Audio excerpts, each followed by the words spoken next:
Bueno, familia, muchas bendiciones. Nos encontramos una vez más a través de estos videos. No tenemos de otra. O tuviéramos de otra, pero estaríamos siendo rebeldes. Entonces, le damos gracias a Dios por la oportunidad de podernos ver por aquí, por lo menos, y poder animarnos y poder también yo tener la oportunidad de verlos cuando voy a compartirles el video. El Señor ha sido bueno y nos ha permitido poder hacer esto. Le doy las gracias también a José Carlos, que está por ahí sentado, por ayudarnos con la filmación y la edición del video.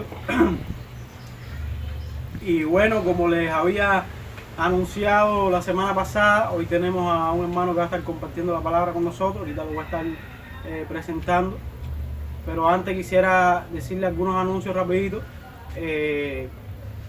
Primero he estado pensando y también con algunos hermanos de la iglesia, pues estuvimos pensando y creemos que sería bueno cuando yo vaya a compartirles el video ir con alguna de las hermanas de finanzas, y si algún hermano quiere ofrendar, pues que lo hagan en ese momento, porque sé que algunos lo han estado haciendo y han estado trayendo la ofrenda a la hermana mayor en la iglesia, pero creemos que lo más apropiado es hacerlo de esta manera. Entonces no se sientan presionados, sabemos que estamos viviendo un tiempo difícil, un tiempo complicado, pero también creemos, porque la Biblia nos enseña que el dar para Dios es también un privilegio que tiene el creyente, y no queremos tampoco ser tropiezo en ese sentido. Si usted tiene el deseo de ofrendar, si usted se siente en su corazón ofrendar, pues puede hacerlo, y si no, tampoco vamos a orar por la ofrenda cuando vayamos a su casa, ni vamos a ir con la cestiga. Así que siéntanse libres en ese sentido de aquel que lo sienta en su corazón por ofrendar para el Señor. Bueno, también estamos pensando, tenemos algunos materiales aquí en la iglesia y nos falta conseguir un poco de cemento. Dicho sea paso, si se enteran por ahí quien tenga cemento para vender, déjennos saber, o si saben de algún rastro en el que haya, también déjennos saber, porque queremos echar la otra parte del piso de la iglesia, entonces nos falta un poco de cemento, así que ya saben. Y bueno, los hombres de la iglesia, les animo también, estamos pensando dentro de poco hacer alguna especie de trabajo voluntario aquí, limpiar un poco esto y recoger un poco, así que yo les avisaré para cuando lo hagamos, y los que quieran también estén dispuestos a hacerlo, usándose un azobuco y echándose cloro en las manos hasta que se queden sin huellas digitales, pueden venir y participar también de ese trabajo voluntario. Déjame pensar si se me queda algún anuncio, creo que no. Sí, los hermanos que están pasando el seminario, recuerden, los viernes estamos teniendo un encuentro rápido a las 5 de la tarde para actualizarnos en lo que están las clases. Y si alguno tiene una duda ahí rápido, tratamos de ver en las notas de los PDF de la lección si podemos evacuar la duda. Así que ya saben, los que están pasando el seminario a las 5 de la tarde, si hay alguien que no lo está pasando y está interesado en hacerlo, pues también háganmelo saber cuando vaya a repartirles el video, y les paso todas las lecciones. Gracias a Dios tenemos las lecciones en video, entonces les paso todas las lecciones y pues también tenemos la prueba, el examen de la primera asignatura tenemos el 15 de marzo, así que todavía están a tiempo. Son 6 lecciones solo la primera asignatura, están a tiempo de participar. Bueno, ahora sí le voy a pedir a mi hermano Adriel que pase para acá un momentico para presentárselo. Él ha estado aquí en otras ocasiones, en otra ocasión, y se comprometió a estar de nuevo, así que aquí lo tenemos, y ahí se lo voy a dejar con la palabra de Dios para esta día. Amén, bendiciones, hermano. Vamos a tener un momento de oración antes de empezar el estudio de la palabra. Gracias, Padre, como siempre, por tu misericordia, Señor, y gracias por un día de vida, Señor. Padre, ayúdame en esta hora, Señor, a darle el mensaje que tú quieres que se le dé a tu pueblo, Señor. Ayúdame a enseñar tu palabra, Señor, que sea entendible, Padre, que toque el corazón de las personas, Señor, y aquello que tú quieras ministrar en su vida, Señor, sea ministrado, Señor.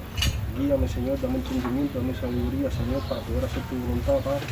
Y guíame, Señor, utilízame, Señor, para ser como un altoparlante, Señor. Quítame mi voluntad, Señor, y pon la tuya, Padre, y que se enseñe lo que tú quieras ministrar a tu pueblo. En nombre de Jesús, Cristo Jesús, te lo pido, Padre, te pongo en tus manos, hace tu voluntad, por los siglos de los siglos, gloria a tu nombre, Señor. Amén. Amén. Entonces, mi hermano, como bien decía Carlito, tenemos un estudio bíblico breve del Evangelio de Juan, capítulo 9. Desde el versículo 1 hasta ahora, trataremos de cubrirlo el capítulo completo. Dice el Evangelio de Juan, capítulo 9, versículo 1. Al pasaje Jesús vio un hombre ciego de nacimiento y le preguntaron sus discípulos diciendo: Rabí, ¿quién pecó? ¿Estos sus padres para que hayan nacido ciegos? Y respondiendo Jesús, no es que pecó este ni sus padres, sino que para que las obras de Dios se manifestasen en él. Me es necesario hacer las obras que me envió, del que me envió. Entre tanto el día dura y la noche viene, cuando nadie puede trabajar. Versículo 5. Entre tanto que estoy en el mundo, la luz soy del mundo. Vamos a dejarlo ahí por medio. Vamos a usar, como es costumbre en Capilla de Calvario, el estilo de estudio de la Biblia por el método exegético. O sea, vamos a usarlo capítulo por capítulo, versículo por versículo, y de ahí vamos extrayendo las ideas. Pero lo vamos a hacer de una forma sencilla. Vamos a empezar del 1 al 2. Al pasar Jesús vio a un hombre ciego de nacimiento y le preguntaron a sus discípulos diciendo, Rabí, ¿quién pecó? ¿Estos sus padres para que haya nacido ciego? Vamos a anotar 2 puntos. Mira. El primero es interesante ver la reacción de los discípulos aquí. Dice que pasaba Jesús y vio un hombre ciego de nacimiento. Y la pregunta, acto seguido, los discípulos preguntan. Estos discípulos no necesariamente tenían que ser los 12 apóstoles, aunque pues estaban incluidos en ellos. Recuerden que al principio Jesús tuvo varios discípulos, no solamente los 12 que quedaron al final, y que muchos lo seguían.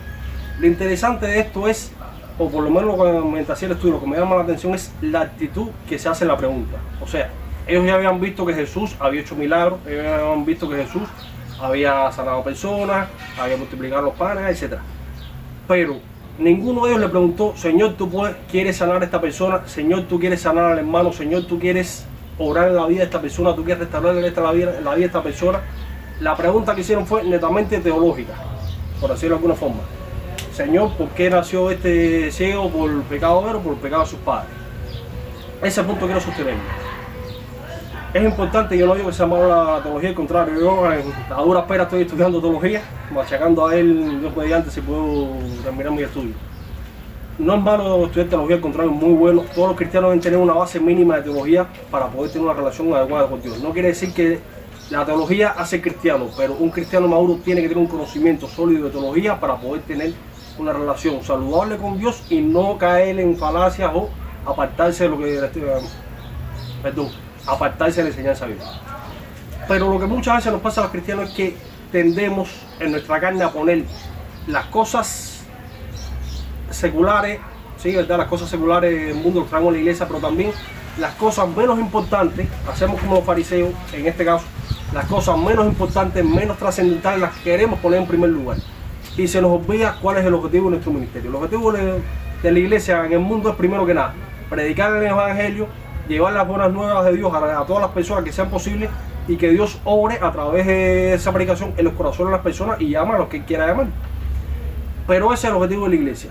Los debates de teología son muy buenos, los estudios bíblicos son muy buenos, las alabanzas son muy buenas, los programas para los juveniles son muy buenos, todos son muy buenos y yo lo apoyo, pero en un orden y una estructura adecuada.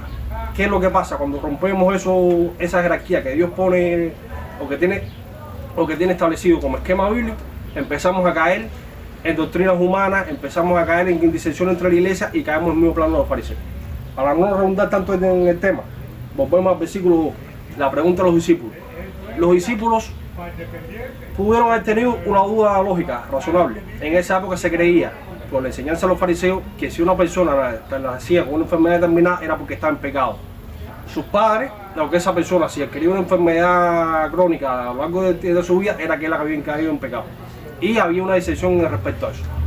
Pero repito, lo que me llama la atención es que los Jesús vieron al ciego y no tuvieron compasión del ciego. No quisieron levantar al ciego de ese estado, no quisieron que devolverle la vista, no quisieron hablarle a Jesús. La primera pregunta fue, la primera reacción que tuvieron fue hacer una pregunta a Jesús de tipo teológica. Y repito, no está mal hacer eso, no está mal querer saber más de Dios. De hecho, Dios quiere que nosotros sepamos a Él, Dios quiere que lo busquemos, que lo hallemos y también que estemos en una relación con Él. Cuando tú tienes una relación con una persona, tú no solamente te limitas a saber su nombre y su número de teléfono. Tú empiezas, por ejemplo, en el caso de dos jóvenes, un muchacho empieza a conocerte, empieza a buscar información de ella, quién es, en el caso del hombre, y la mujer también. Empieza a buscar una información de ella, empieza a querer saber de ella, quién es, cómo es, qué le gusta, qué no le gusta. Empieza a buscar información de la persona y tratas de tener más conocimiento sobre esa persona y establecer una empatía, una relación. Algo parecido sucede con Dios. Dios quiere que nosotros nos relacionemos con Él, pero al tú relacionarte con una persona también tienes que adquirir conocimiento de esa persona. Que le gusta, que no le gusta, que es bueno, que es malo, etc. Eso está bien. Pero en el caso de los discípulos lo hicieron posiblemente más por aclarar una duda que tenían ellos intelectual y que es válida, pero se desvirtuaron por un momento del objetivo principal del ministerio de Jesús. En ese momento Jesús estaba predicando el Evangelio y estaba haciendo milagros, estaba demostrando, o sea, el milagro era parte del ministerio aunque no era el centro, pero el milagro servía para apuntar hacia una verdad mayor. Estaba demostrando que él tenía autoridad de parte de Dios, estaba demostrando que él es el mismo Dios a través de señales visibles a los hombres para que ellos pudiesen creer. Entonces, vamos al versículo 3. Respondió Jesús: no es que pecó este ni sus padres, sino que para que las obras de Dios se manifestasen en él. La respuesta de Jesús es probablemente todo lo contrario que le esperaban los discípulos. No respondió: pecó su padre o su bisabuelo de tal generación y por eso le está pagando por el pecado. Jesús dijo que en ese caso puntual de ese ciego que estaba ahí, Dios había escogido que él pasara por todas esas situaciones para que le fuese manifiesto el poder de Dios a aquellos que estaban alrededor. Porque era un ciego conocido por lo visto. Más adelante veremos por qué. Cuando esa vida fue transformada, pasó algo que hasta ese momento no había pasado. Un ciego, un mendigo que estaba tirado por la calle, de una primera se restaura y el hombre tiene vista. ¿Qué pasó? ¿Qué sucedió? ¿Cómo llegó hasta ahí? Eso creó confusión en algunos a favor, otros en contra en el lugar. Pero ese era el objetivo que tenía Dios. Dios quería llamar la atención sobre los hombres sobre algo, sobre un poder que había aparecido que era nuevo, sobre alguien que estaba cambiando la vida de las personas, y ese alguien era Cristo. Vamos al versículo 4. Dice: me es necesario hacer las obras de que me envió. Entre tanto el día dura y la noche viene, cuando nadie puede trabajar. Lo más probable es que Jesús aquí estuvo haciendo referencia a su ministerio. Entre el día dura, recuerda que Jesús mismo se identifica como la luz, y entre él estaban en su ministerio, porque después que partiera iba a pasar un tiempo que la iglesia iba a ser brevemente perseguida hasta que llegara el día de Pentecostés. Y bueno, y después también seguiría la persecución de la iglesia. Versículo 5. Entre tanto, estoy en el mundo, la luz soy del mundo. Dicho esto, escupió tierra, hizo lodo con la saliva y untó en los ojos del ciego. Y le dijo: ve a lavarte en el estanque de Siloé, que traducido es enviado. Y fue entonces y se lavó y regresó viendo. Entonces los vecinos y los que antes la habían visto que era ciego decían: ¿no es este el que mendigaba, el que se sentaba y mendigaba? Y unos decían: sí es, y otros: a él se parece. Él decía: yo soy. Y le dijeron: ¿cómo te fueron abiertos los ojos? Y respondió él, dijo: aquel hombre que se llama Jesús hizo lodo, me untó en los ojos y me dijo: ve al Siloé y lávate. Fui y me lavé y recibí la vista. Entonces le dijeron: ¿dónde está él? Y le dijo: no sé. Esto es lo que me refería anteriormente. Era un mendigo conocido, era un ciego conocido. La gente sabían de él. Y sin embargo, causó mucho impacto, como es lógico, ver que un hombre que toda su vida, y probablemente desde, no sé, dice que el nacimiento, desde niño, toda su vida había sido ciego, se le restauró la vista de la noche a la mañana. Quizás ese hombre, sus padres lo habían llevado a médicos, a doctores, habían probado 1001 formas de restaurar la vista y nada había sucedido. Pero sin embargo, por la palabra de Jesús, le fue hecho. Y eso fue lo que provocó agitación en el lugar.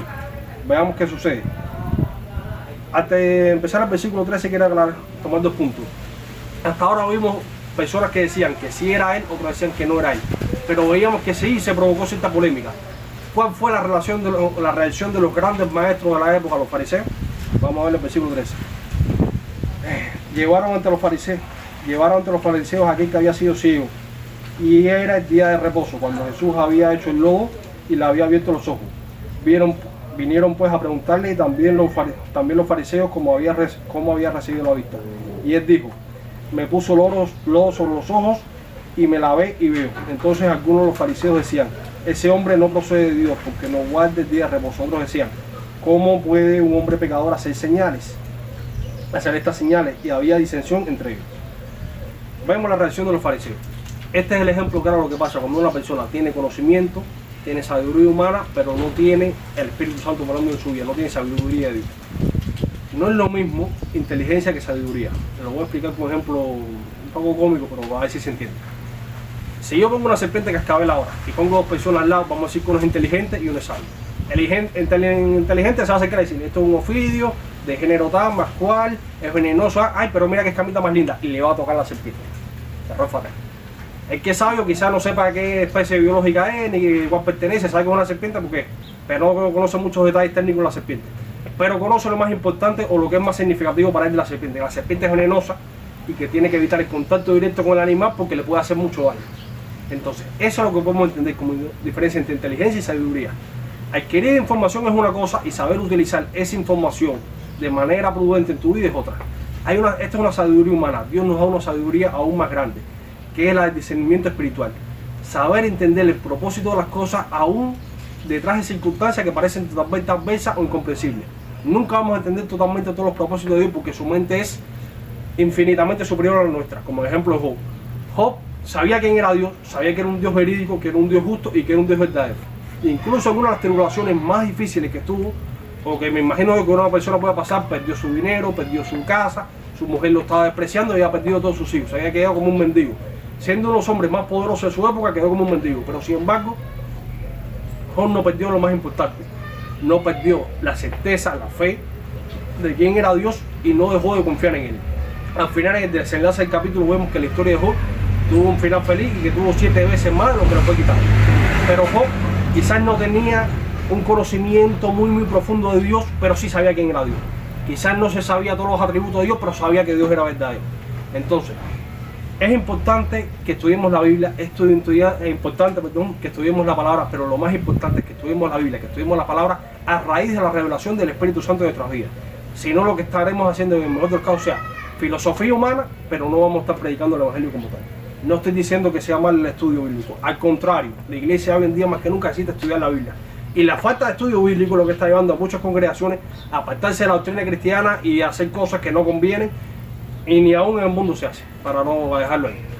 Pero es importante estudiar la palabra, pero no como una forma de saber más teología que nadie, no como una forma de tener un conocimiento más que nadie, que yo soy y que mírame, que gran maestro, como una forma de tener una relación más íntima con Dios. Nuestro primer objetivo de ser cristiano es tener una relación íntima con Dios y cumplir el propósito que tiene con nuestra vida. Que puede que no sea cómodo, como el caso de este ciego, para nada era cómodo, pero sin embargo, al final Dios tiene un desenlace positivo para nosotros. Incluso si morimos en ello, no hay mejor desenlace para un cristiano que estar en la presencia de Dios. De hecho, yo no quisiera vivir, y no estoy siendo hipócrita ni estoy siendo falso, lo diría explícitamente. Es como una inversión, por decirlo de alguna manera. Yo no quisiera vivir una vida de riqueza, opulencia en la tierra y el día que me muera tener que ir a juicio y pasar la eternidad en el infierno. De hecho, sería muy mal negocio. Prefiero poder vivir una vida módica, incluso pobre, en la tierra, pero cuando sea llevado a la presencia de Dios, poder recibir la recompensa de lo que dice la tierra. Amén. Entonces, volviendo al tema, versículo 13. Vimos que los fariseos confrontaban al ciego. Ahora, en el versículo 15, es lo que más me llamó la atención. Dice, vinieron pues a preguntarle también los fariseos cómo había recibido la vista. Y él dijo, me puso lodo sobre los ojos, me lavé y veo. El hombre fue directo, claro y conciso. No estuvo dando muchas vueltas, no estuvo girando sobre el mismo eje, ni se estuvo yendo por la tangente. Él simplemente dijo lo que le sucedió. El hombre dijo, me puso lodo sobre los ojos, me lavé y vio. Un testimonio claro, un testimonio directo y conciso. No es como ese testimonio que no juzga a nadie, esto es mi opinión personal. Pero cuando vamos a dar nuestro testimonio tenemos que ser claros y objetivos a la hora de darlo. No hacer una especie de drama ni de novela corta de que yo estaba perdido en el mundo y sufriendo, le agregamos más de lo que toca, entonces los coge, vino Jesús, nos rescató y ahora soy el héroe de la película. Ese tipo de testimonio generalmente se enfoca en la persona que recibe el milagro, pero no en el autor del milagro. No estoy diciendo que esté mal, pero yo personalmente prefiero, cuando doy un testimonio en mi vida, poner las cosas en su orden, y en su orden correcto es que yo estaba en una situación determinada y Dios vino y cambió mi vida. No quiere decir que lo hagas corto, o sea, no estoy hablando de palabras, de cantidad de palabras, sino que estoy diciendo de enfoque a la hora de dar el testimonio. Porque entonces, volviendo al tema, versículo 15, dijo, me puso lodo sobre los ojos. Me gusta esto porque una de las cosas que más me encanta leer es lo preciso que es. Ese hombre nunca vio que Jesús escupiera, era ciego, recuerden, estaba ciego. Jesús escupió y le puso lodo, pero probablemente no haya oído a Jesús escupir y no haya oído que le puso lodo sobre los ojos. Simplemente él lo que sintió fue que alguien le puso lodo sobre los ojos, que era Jesús, y que lo mandó. Se lavó y cuando se lavó vio. Ya. El hombre realmente no sabía qué había sucedido, no sabía cómo había recuperado la vista, pero sí sabía algo. Quién fue el que lo hizo y lo que él hizo sobre tal cosa, cuál fue el resultado. Ahora, vamos a la reacción de los fariseos, versículo 16. Entonces algunos de los fariseos le decían, ese hombre no procede de Dios, porque no guarda el día de reposo. Esto me dio un poco de gracia la primera vez que lo leí. Y no para hacerme más espiritual que nadie, no, pero me dio gracia. Porque el hombre era conocido, estaba ciego de nacimiento, recibe la vista, y los fariseos lo único que se le ocurre decir que quebrantó el día de reposo.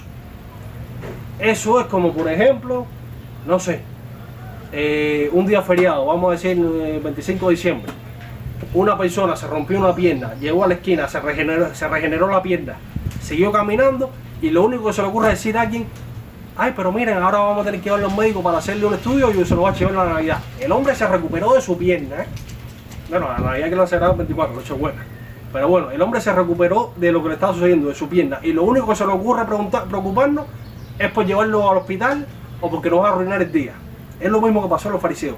Estaban tan enfocados en la ley que se les olvidó el mismo centro de la ley, el mismo objetivo de la ley. El objetivo de la ley principalmente era darle al hombre conocimiento de Dios y hacerlo consciente de su naturaleza pecadora.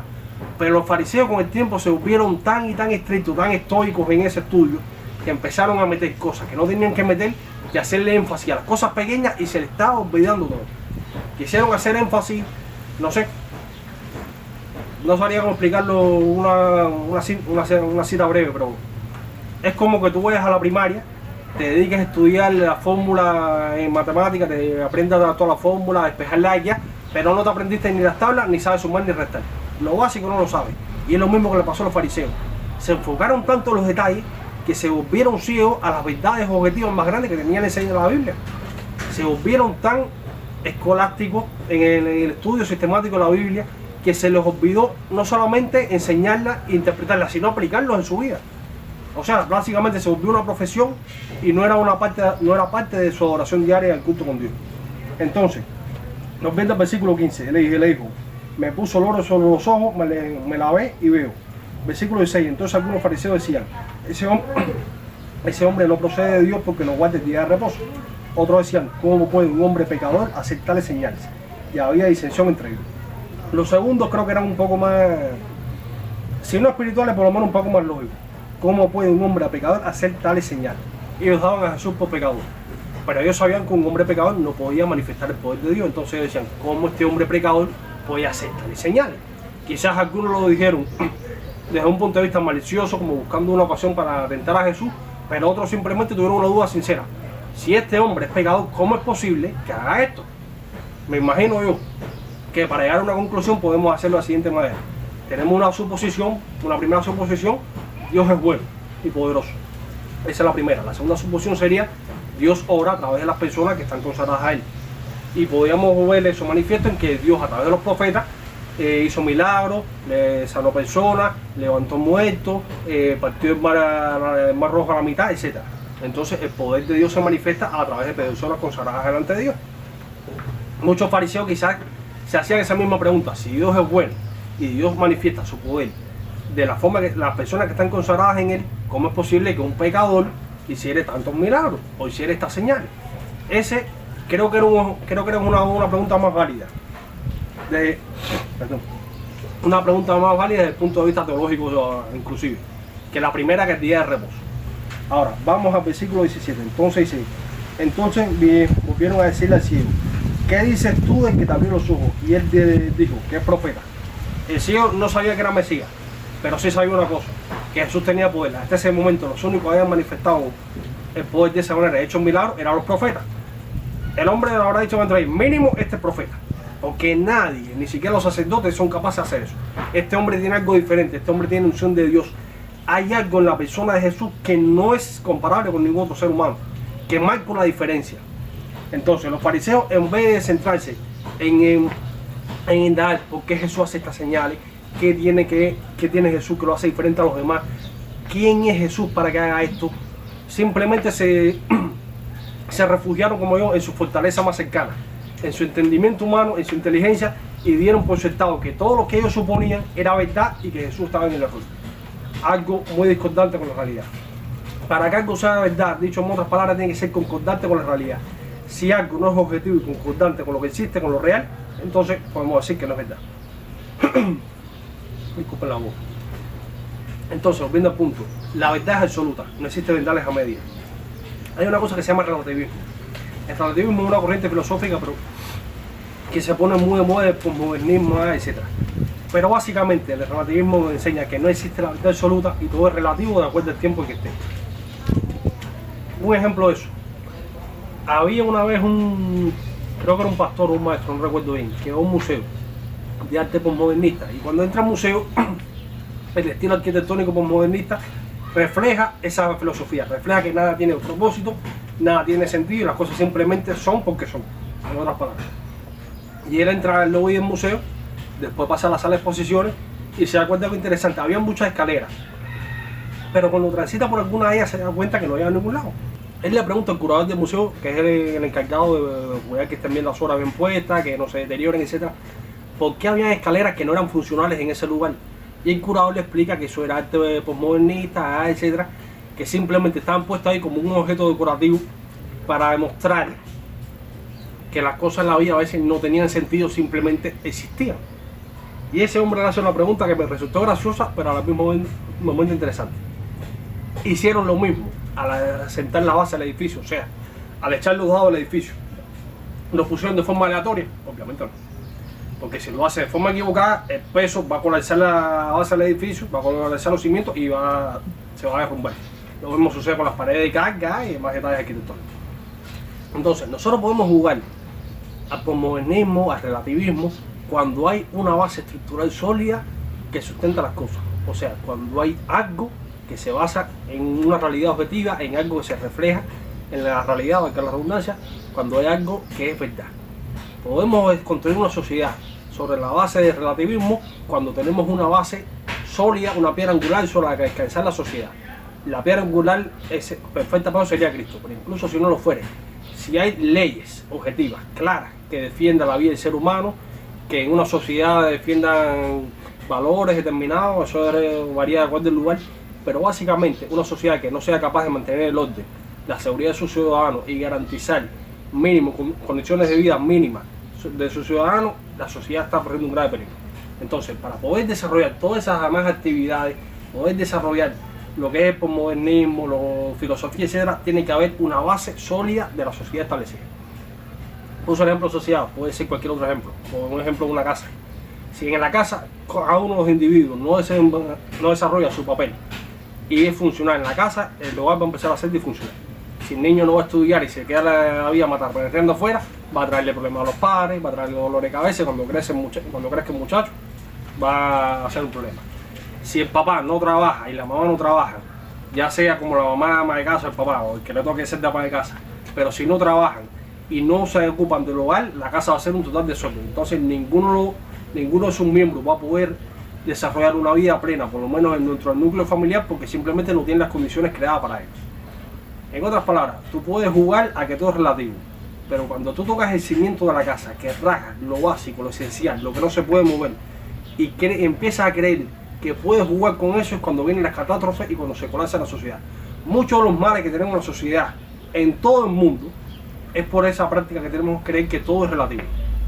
Hoy creemos que es relativo el derecho, no sé, a la vida. Y no solamente estamos hablando del tema del aborto. Hoy creemos que es relativamente bueno matar a una persona o no. Es cierto, para que una sociedad haya, tiene que haber personas que tengan más y que tengan que defenderla. Tiene que existir la policía. Si no existe la policía, que hayamos un estado de anarquía total. Tiene que existir instituciones que garanticen la seguridad.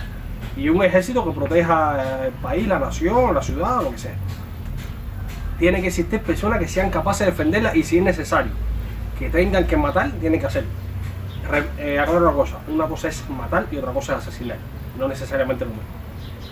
Podemos poner este ejemplo, un caso de defensa personal. A quien viene una persona, agrede a otra persona con un puñal, el forcejeo, le arrebata el puñal y le da una estocada al agresor, lo mató. Está bien, en Cuba eso es defensa propia y en casi todo el mundo eso es defensa propia. Pero ese hombre tuvo que matar para preservar su propia vida. De hecho, no es condenable. Ahora, el caso asesinal sería, por ejemplo, que yo, un caso hipotético, tomase una persona, la secuestrara, la extorsionara y después le disparara en la cabeza. Eso es asesinato, porque no tengo necesidad de defenderme, no estoy desprotegiendo la vida de otra persona, simplemente lo estoy haciendo porque tengo la necesidad, porque tengo el deseo o porque a través de asesinar a esa persona quiero lograr algún fin. Quitarle una vida a una persona indiscriminadamente, eso es asesinato y eso sería condenado. Hoy por hoy se está debatiendo el tema en Estados Unidos, creo, sobre la pena de muerte. Si es factible o no la pena de muerte. No, es un tema complicado. Pero lo que sí podemos plantear es lo siguiente. Una sociedad que no sea capaz de controlar a aquellas personas que puede ser peligrosa para otro, de una manera u otra, está condenada a caer en un estado de anarquía. Lo mismo puede suceder con la Constitución o con las leyes de un país. Cuando un Estado de un país establece una ley, tiene que respetarse. Si la ley no se respeta, el país cae en un estado de ignominia, de anarquía total y simplemente se vuelve un desorden. Entonces, un país, como yo diciendo, un país que no es capaz de preservar sus propias leyes, simplemente está destinado a caer en una anarquía total y ser destruido, se destruye a sí mismo. Entonces, eso lo que nos demuestra es lo siguiente: existen cosas que son reales, que son objetivas y que hay que preservarlas y que no se puede jugar con eso. Cuando el ser humano en general empieza a jugar con las líneas rojas, que es como me gusta llamarlo, de esto es malo, pero quizás si se hace de esta forma no es tan malo, lo hacemos y vemos que no es tan malo, pero no nos vamos a quedar ahí, vamos a querer hacer un poquitico más, es cuando empezamos a caer en los baches. Y a la vida del cristiano nos pasa también. Cuando empezamos a caer en la trampa del relativismo, que las cosas son malas o son buenas, dependiendo de la óptica en que nos miremos, estamos cayendo en la trampa de creer que nuestro criterio es objetivo, es real, y que la realidad misma simplemente se subordina a nuestra opinión. Y no es así. Tú puedes estar a favor o en contra de algo, creer algo es bueno o algo es malo. Pero si eso no es concordante con la realidad, entonces simplemente es tu opinión o tu criterio, no es verdad. Lo que pasa es que cuando el criterio de muchos o el criterio de algunos se establece como si fuera una verdad objetiva, entonces eso necesariamente va a tener que censurar a la verdad, porque la verdad simplemente no va a ser concordante con el criterio de esa persona. Entonces, esto es lo que sucedía con el posmodernismo. Empezaron a jugar con las cosas menos esenciales, que más figurativas o de decoración, y se quería pensar que a través de eso todo era relativo. Cuando obviamente en el edificio, si tocabas el dado o tocabas los cimientos, colapsaba todo. Entonces, tenemos que estar pendientes de esto, tenemos que estar puestos en nuestra fe y nuestra vida, tenemos que avanzarla en la realidad. Y sobre todo en la verdad absoluta, la realidad absoluta, que es Dios. De Dios proviene todo, de Dios proviene lo material, de Dios proviene lo espiritual, de Dios proviene todo. Cuando quitamos a Dios del centro de nuestras vidas, estamos corriendo el riesgo de caer en esas trampas de relativismo y de filosofía, etc.